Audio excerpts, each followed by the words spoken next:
Ah. Bon, bah, je sais pas si on va peut-être se quitter là. Juste dire une chose.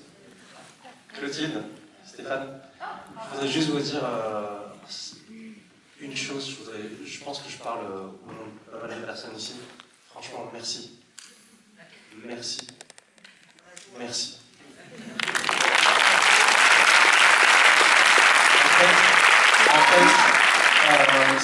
C'est tout ce que j'ai toujours voulu voir au cinéma. En France, j'ai toujours rêvé de voir des Asiatiques qui parlent sans accent, qui ont une vie normale, et ça fait du bien, quoi, ça fait du bien. Et Clotilde, je voudrais juste demander, qu'est-ce que ça fait d'être premier rôle en France, et qu'on ne te demande pas de prendre l'accent, et juste d'être toi-même? Comment t'as cherché ça? Comment t'as vécu ça? Franchement, en fait, qu'est-ce que ça fait, Clotilde? Je me suis, comme j'ai expliqué, donc voilà, il y a 8 ans, j'ai décidé d'arrêter la carrière en comédie musicale et au théâtre et à l'image parce que voilà, j'avais pas de travail intéressant. Voilà, c'était effectivement compliqué d'avoir des auditions où on ne te demande pas de parler avec un accent qui n'est pas le tien, ou alors d'interpréter une geek ou une massostaille, ou voilà, enfin d'être rempli de clichés. Fort heureusement aujourd'hui ça change, ça évolue. On voit des égéries asiatiques dans des grandes marques de luxe, voilà, c'est plein de choses que je trouve formidables.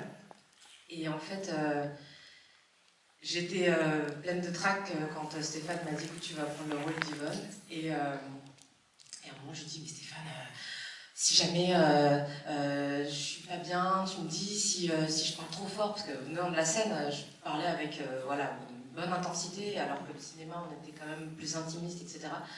Et là, il me dit un truc, il me dit, juste avant le tournage, il me dit Clotilde, je vais pas foutre en l'air mon film, donc si ça va pas, je te le dis. Et ben en fait, ça m'a détendu grave, en fait. Je me suis dit, ok, je fais un truc, et puis si ça va pas, il me le dira. Et en fait, voilà, ça a été vraiment l'énergie que j'ai eue dans tout le long du tournage.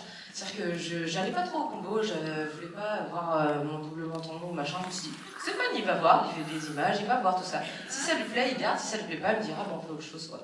Donc voilà, ça s'est vraiment passé assez naturellement, en fait.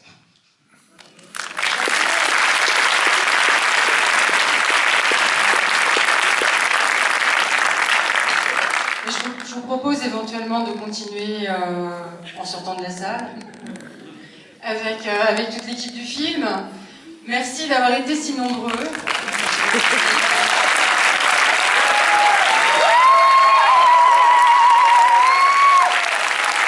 C'est joyeux.